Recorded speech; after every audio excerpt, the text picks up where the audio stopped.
Hello, എല്ലാവർക്കും study and learn with മീയുടെ പുതിയൊരു വീഡിയോയിലേക്ക് സ്വാഗതം.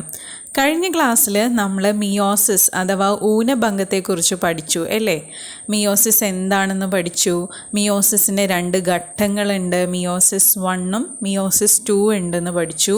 മിയോസിസ് 1ന് തന്നെ പല ഘട്ടങ്ങളുണ്ട്. ഏതൊക്കെയാണത്? Prophase 1, metaphase 1, anaphase 1 and telophase 1. ഇതിൽ കഴിഞ്ഞ ക്ലാസ്സിൽ നമ്മൾ പ്രോഫേസ് 1ൻ്റെ ഡിഫറെൻറ്റ് സ്റ്റേജസ് പഠിച്ചു അല്ലേ? ലെപ്റ്റോട്ടീൻ, സൈഗോട്ടീൻ, പാക്കിറ്റീൻ, ഡിപ്ലോട്ടീൻ, ഡയാകൈനസിസ്. ഇത്രയാണ് നമ്മൾ കഴിഞ്ഞ ക്ലാസ്സിൽ പഠിച്ചത്. ഇന്ന് നമ്മൾ മിയോസിസിൻ്റെ ബാക്കിയുള്ള ഭാഗങ്ങളാണ് പഠിക്കാൻ പോകുന്നത്. അപ്പം മിയോസിസ് 1ലെ പ്രോഫേസ് 1 മാത്രമാണ് നമ്മൾ കഴിഞ്ഞ ക്ലാസ്സിൽ പഠിച്ചത്. ഇന്ന് നമ്മൾ മിയോസിസ് 1ലെ അടുത്ത ഘട്ടമായ മെറ്റാഫേസ് 1 മുതലാണ് പഠിക്കാൻ പോകുന്നത്. അപ്പോൾ നമുക്ക് നോക്കാം മെറ്റാഫേസ് 1 എന്ന സ്റ്റേജിൽ നടക്കുന്ന മാറ്റങ്ങൾ എന്തൊക്കെയാണെന്ന്. സോ മെറ്റാഫേസ് 1ൽ നമ്മൾ മൈറ്റോസിസിൽ പഠിച്ചതുപോലെ തന്നെ ഇവിടെയും സ്പിൻഡിൽ ഫോർമേഷൻ കംപ്ലീറ്റ് ചെയ്യും. കീലതന്തുക്കൾ അല്ലെങ്കിൽ സ്പിൻഡിൽ ഫൈബേഴ്സ് ഫോം ചെയ്യുന്നത് പൂർത്തീകരിക്കും. എന്നിട്ട് ബൈവാലൻ ക്രോമസോമുകളെല്ലാം കോശമധ്യത്തിൽ ക്രമീകരിക്കപ്പെടുന്നു. The chromosomes get arranged at the equatorial plate. Spindle തന്തുക്കൾ ക്രോമസോമിൻ്റെ കൈനറ്റോകോറുമായി അറ്റാച്ച് ചെയ്യുന്നതായിട്ടാണ് നമ്മൾ മൈറ്റോസിസിലെ മെറ്റാഫേസിൽ പഠിച്ചത്. എന്നാൽ ഇവിടെ മിയോസിസ് 1ൻ്റെ മെറ്റാഫേസ് 1ൽ പെയേർഡ് കണ്ടീഷനിലിരിക്കുന്ന ഹോമലോഗസ് ക്രോമസോമുകളുടെ ഓരോ ക്രോമസോമിൻ്റെ ഒരൊറ്റ കൈനറ്റോകോറിൽ മാത്രമേ സ്പിൻഡിൽ ഫൈബേഴ്സ് അറ്റാച്ച് ചെയ്തിരിക്കുന്നുള്ളൂ. ഇതാണ് ഇവിടെ നടക്കുന്ന മാറ്റം. അടുത്ത ഘട്ടമാണ് അനാഫേസ് 1. നോർമലി ക്രോമസോമുകളെ സ്പിൻഡിൽ ഫൈബേഴ്സ് കോൺട്രാക്റ്റ് ചെയ്ത് വിപരീത ധ്രുവങ്ങളിലേക്ക് ഓപ്പോസിറ്റ് പോൾസിലേക്ക് കൊണ്ടുപോകണം. ഇവിടെ സ്പിൻഡിൽ ഫൈബേഴ്സ് കോൺട്രാക്റ്റ് ചെയ്ത് ബൈവാലൻറ്റ് ക്രോമസോമുകളുടെ ഒരു ക്രോമസോം മുഴുവനായിട്ടാണ് 2 പോൾസിലേക്കും കൊണ്ടുപോകുന്നത്. മൈറ്റോസിസിൽ ഒരു ക്രോമസോമിൻ്റെ 2 കൈനറ്റോകോറിലും സ്പിൻഡിൽ ഫൈബേഴ്സ് വന്നപ്പോൾ സ്പിൻഡിൽ ഫൈബേഴ്സ് കൺട്രാക്റ്റ് ചെയ്തിട്ട് ഒരു ക്രോമസോമിൻ്റെ തന്നെ സിസ്റ്റർ ക്രോമാറ്റിഡ്സ് ആണ് പോൾസിലേക്ക് പോയതല്ലേ? ക്രോമാറ്റിഡ്സ് ആണ് അവിടെ അനാഫേസിൽ 2 പോൾസിലേക്ക് പോയത്. എന്നാൽ ഇവിടെ മിയോസിസ് 1ലെ അനാഫേസ് 1ൽ ഹോമലോഗസ് ക്രോമസോമുകളെയാണ് 2 പോൾസിലേക്ക് കൊണ്ടുപോകുന്നത്. ഇവിടെയാണ് ക്രോമസോം നമ്പർ പകുതിയായി കുറയുന്നത്. The actual reduction of chromosome number two half occurs in this stage. So it is called meiosis 1 is called as reductional division and the actual reduction takes place in anaphase 1. Homologous ക്രോമസോമുകൾ വേർപിരിഞ്ഞ് വിപരീത ധ്രുവങ്ങളിലേക്ക് നീങ്ങുന്നു. ഈ ചിത്രത്തിൽ ശ്രദ്ധിച്ചു കഴിഞ്ഞാൽ നമുക്കത് മനസ്സിലാക്കാം. 2 ധ്രുവങ്ങളിലേക്ക് homologous ക്രോമസോമുകൾ വേർപിരിയുന്നത്. ഓരോ ധ്രുവത്തിലും പകുതി ക്രോമസോമുകൾ എത്തുന്നു.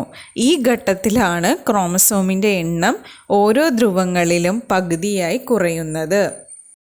അടുത്ത സ്റ്റേജാണ് ടീലോഫേസ് 1. ഇവിടെ ന്യൂക്ലിയർ മെംബ്രെയിൻ ന്യൂക്ലിയോലസ് വീണ്ടും പ്രത്യക്ഷപ്പെടുന്നു. 2 പുത്രികാ മർമ്മങ്ങൾ ഉണ്ടാകുന്നു.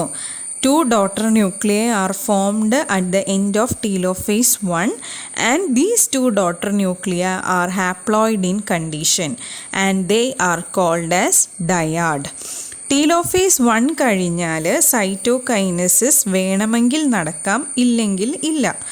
The cytokinesis may or may not occur.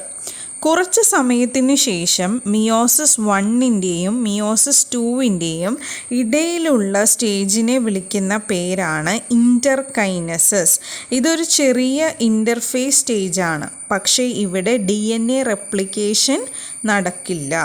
Meiosis 1-ന് മുമ്പായിട്ടുള്ള ഇൻ്റർഫേസിൽ മാത്രമേ DNA റെപ്ലിക്കേഷൻ നടക്കുന്നുള്ളൂ. സോ മിയോസിസ് 1-ലാണ് ആക്ച്വൽ ക്രോമസോം നമ്പർ റെഡ്യൂസ് ചെയ്യുന്നത്. പ്രത്യേകിച്ചും അനാഫേസ് 1 എന്ന സ്റ്റേജിലാണ് റിഡക്ഷൻ നടക്കുന്നത്. So therefore meiosis 1 is also called as reduction division. അടുത്തത് മിയോസിസ് 2 ആണ്. ഞാൻ ആദ്യം പറഞ്ഞതുപോലെ മിയോസിസ് 2-ന് വീണ്ടും 4 ഘട്ടങ്ങളുണ്ട്. Prophase 2, metaphase 2, anaphase 2 and telophase 2. Meiosis 2 is similar to mitosis. ക്രമഭംഗത്തിൻ്റെ പ്രവർത്തനങ്ങളെല്ലാം വീണ്ടും ഇവിടെ നടക്കുന്നു. അതിനാൽ 2 പുത്രികാമർമ്മങ്ങൾ വിഭജിച്ച് 4ആയി മാറുന്നു. ഇനി നമുക്ക് ഓരോ സ്റ്റേജസ് ഏതൊക്കെയാണെന്ന് മനസ്സിലാക്കാം.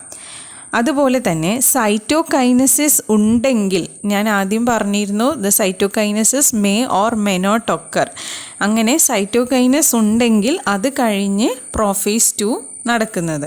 അപ്പോൾ ഇനി പ്രോഫേസ് 2-ലെ മാറ്റങ്ങൾ എന്തൊക്കെയാണെന്ന് നമുക്ക് മനസ്സിലാക്കാം. മൈറ്റോസിസിലെ പോലെ തന്നെ ഇവിടെയും ന്യൂക്ലിയർ മെംബ്രെയിൻ, ന്യൂക്ലിയോലസ് എല്ലാം അപ്രത്യക്ഷമാകുന്നു.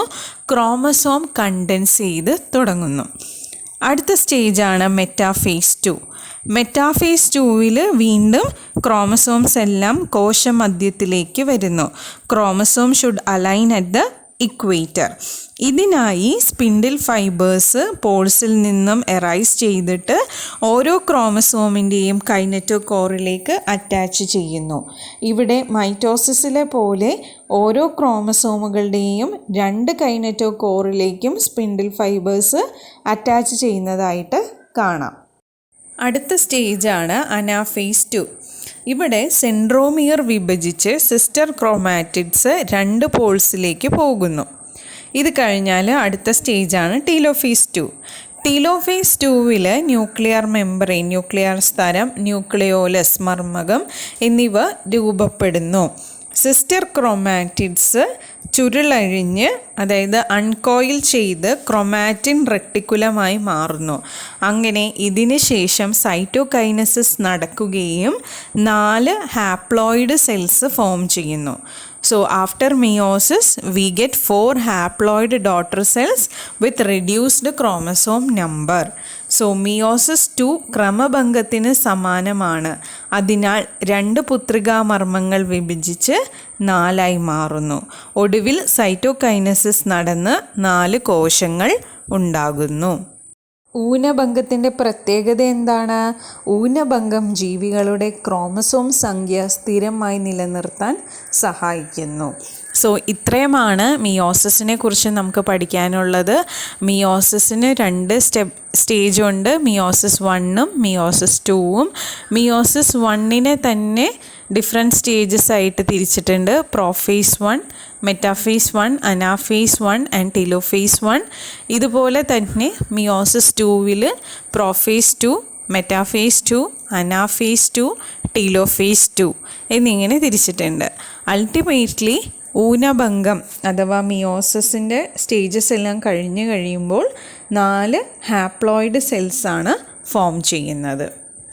സോ ഇത്രയുമാണ് മിയോസിസിനെ കുറിച്ച് പഠിക്കാനുള്ളത്. എല്ലാവർക്കും മനസ്സിലായി എന്ന് കരുതുന്നു. സംശയമുണ്ടെങ്കിൽ കമൻറ്റ് ചെയ്യുക. മറ്റൊരു ടോപ്പിക്കുമായി അടുത്ത വീഡിയോയിൽ കാണാം. Thanks for watching.